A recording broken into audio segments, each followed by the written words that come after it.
Hey everybody, Charles for HumbleMechanic.com. Today, I'm going to be taking your questions on retorquing wheels, issues with tunes, your first day as a technician, and more. This is episode 141 of the Humble Mechanic Podcast.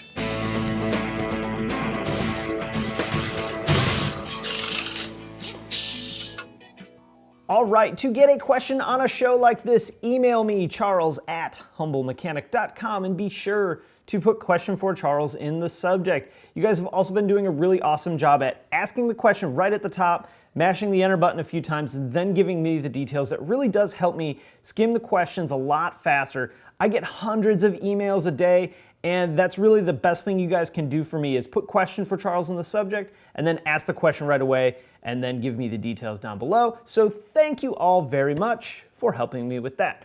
Also, if you don't get your question on a show like this, be sure to check the quick videos playlist on YouTube because I do a lot of questions on there straight from my iPhone, unedited, no fancy studio or anything like that, just raw questions, so be sure to check that out. All right, before we get into the show, let's talk about the sponsor of the day, which is CRP Automotive. CRP deals on a ton of OE maintenance and repair parts, timing belt kits, suspension components, and even fluids. In fact, they make the factory DSG fluid for Volkswagen and Audi. So check them out at crpautomotive.com. All right, with that, let's get into your questions. First one comes from Patrick. Charles, I just bought a 2016 GTI two-door manual. My question is, what other services should I invest in to protect my vehicle from the added power generated by a Stage 1 93 octane APR tune? I'm going to do an APR Stage 1 tune. APR recommends switching to a different type of spark plug, Denso's I believe. I've heard the stock clutch in the Mark 7 is a little on the weak side. Would you recommend upgrading to Stage 2 South Bend that comes with a flywheel to handle the added power? The particular one I'm looking at is the daily purpose one rated for 500 foot-pounds of torque. I'm also considering upgrading my brakes, brake lines, and fluid as I did not purchase the performance pack. Stickier tires and window tint are also on the list. Do any of these sound necessary in your opinion?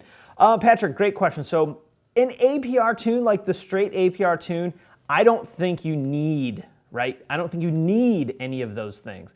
Would I consider putting spark plugs in it? Probably. But anything else you don't have to have. I know there's a lot of people saying the stock clutch on the Mark 7 is really weak, but I don't know. You know, you're doing Stage 1, that's a little bit more horsepower, that's a little bit more torque. This is gonna depend on how you're gonna drive the car. Are you gonna beat the hell out of the car? You probably want to upgrade the clutch. Are you gonna drive it and, spirited, but obviously responsible? Then you could probably go a significant time on the stock clutch. All right, so if this were my car, here's what I would do. I would probably drive it immediately to go get tuned, and I would also get the windows tinted right away.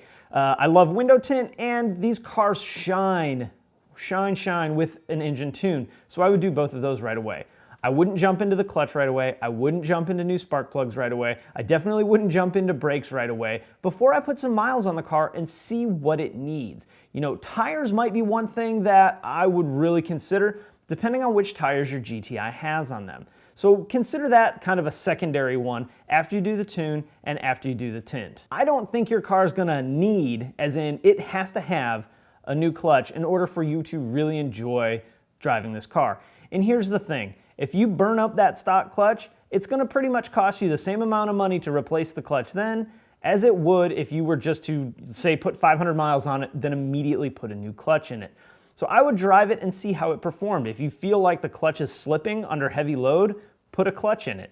It's that simple. You're not really saving money or spending more money by putting the clutch in now versus putting some miles on it and then driving the clutch. Now, if you go up to Stage 2, that's a whole different ballgame. Now we're definitely putting hard parts on the car. Now I'm really gonna consider putting the clutch on it. Now I'm really gonna be looking at brake upgrades. But as you guys know, Volkswagen brakes right out of the box are pretty darn good. So unless you want this stuff, so Patrick, if you just want this stuff, dude, go for it. Put it all on, I think it's awesome.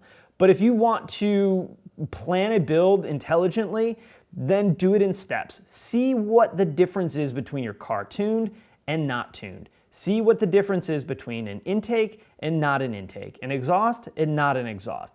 Do these little bit by little bit so you understand how these parts impact your drivability of your car day to day, as well as the performance driving that it sounds like you're going to plan on doing. So great question. Don't jump all in right away. Do it in stages, and I think you'll be a lot happier and you'll definitely be more in tuned to your GTI. All right, next one comes from Austin.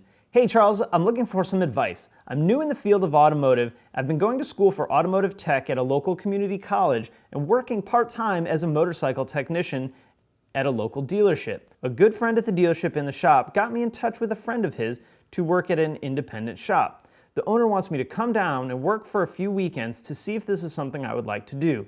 Now, me as a new technician, I'm a little nervous about going into the field and feel like I might choke up on a job and forget what I need to do when it comes to diagnosing cars. Any advice would be much appreciated, and thanks for your time. Austin, man, you got your whole career ahead of you. How freaking exciting is that? Dude, you're gonna screw stuff up. You are gonna make mistakes. You are gonna forget what to do. You're gonna get your butt kicked by a fuse that's blown, or a fuse that's missing, or a connector that's not fully pressed in. How do I know? Because I've, one, had all of those things happen to me, and two, I see it all the time. Remember that I do work with a lot of newer technicians, and I see them start off really not knowing anything or just coming out of school like you to moving into being good, solid technicians. And I see them all get burned by missing fuses, blown fuses, and connectors not plugged in all the way. So understand, before you get too tweaked out, you are going to be making these mistakes. I promise you. All new technicians do it. Here's the thing. We all know that, right? The manager of that shop knows you're gonna make mistakes. Me, I know these guys are gonna make mistakes. Hell, I still make mistakes. All of us make mistakes, right? So we know that's coming. What we do as mentors or leaders or whatever you wanna call it is we try to, one, mitigate the mistakes, and then two, bring the cost of these mistakes way down. So let's say you diagnose a car and you forget to plug the coolant temperature sensor in, and you drive it, a check engine light comes back on, you bring it back in, plug it in, fixed, everybody's happy. That didn't cost the shop any money. That cost you some time, but to be fair, you made the mistake, so it's not that big of a deal. Here's the flip side. Let's say you take a transmission out, and when you go to put it back in, you don't fully get the torque converter seated on the oil pump. Transmission bolts up fine, car makes it 10 feet, and now you've grenaded a transmission. Well, that just cost that shop several $1,000s to replace the transmission. So those are the kind of mistakes you don't want to make. The little ones, dude, it's going to happen. Just understand that it's part of the business. And it's also part of learning.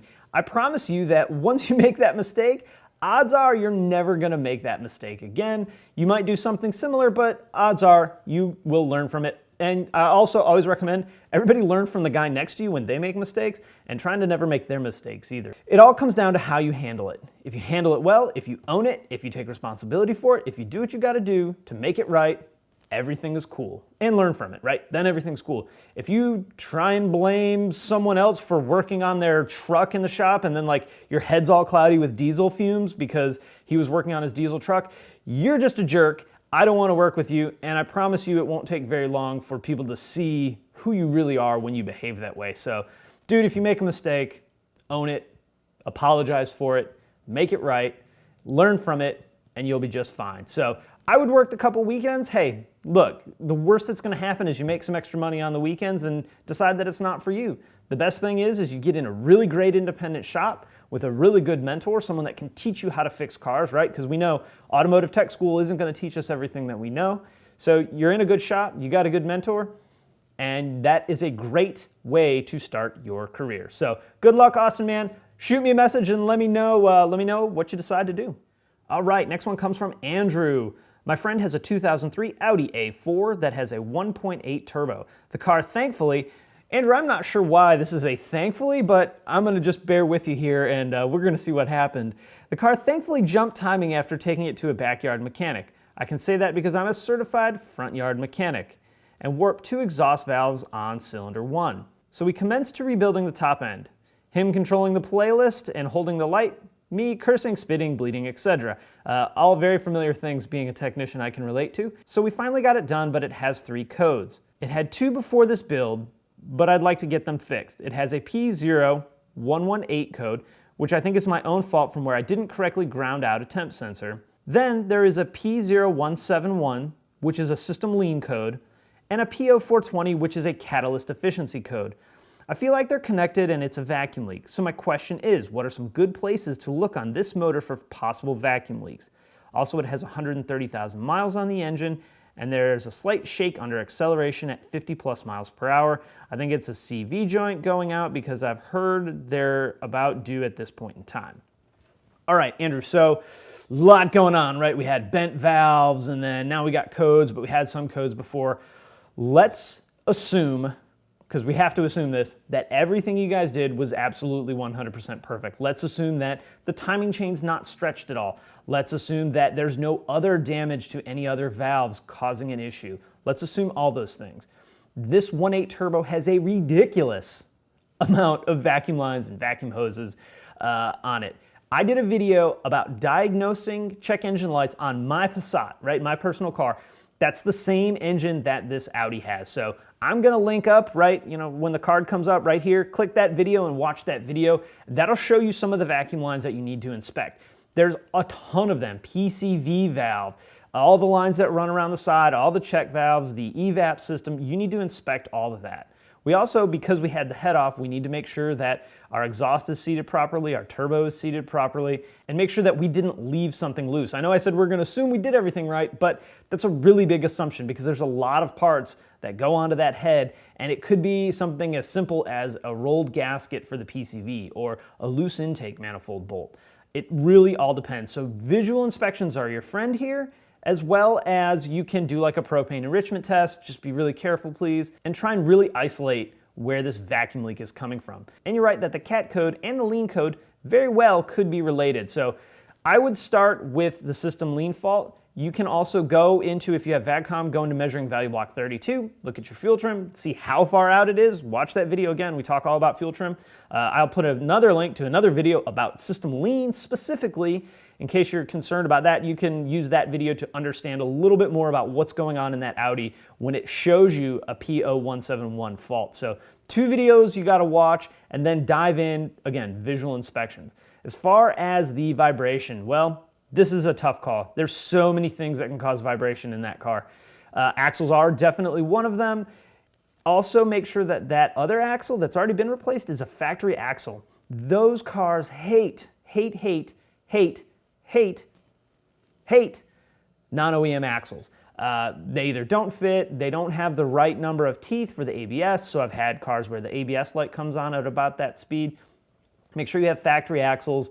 Check for any play in the axle shaft when the car up in the air and kind of go from there. But you definitely want to get these check engine light issues straightened out. So awesome question, Andrew. Hey, when you figure it out, like always, like all you guys, when you guys have these problems and figure it out, be sure to post it in the comments either on the blog or on YouTube and let everybody know what you found, and maybe that'll help somebody else down the road that watches that video and they can go right to your comment, and at least that's one more thing that may be a very easy check. All right, next one comes from Tony.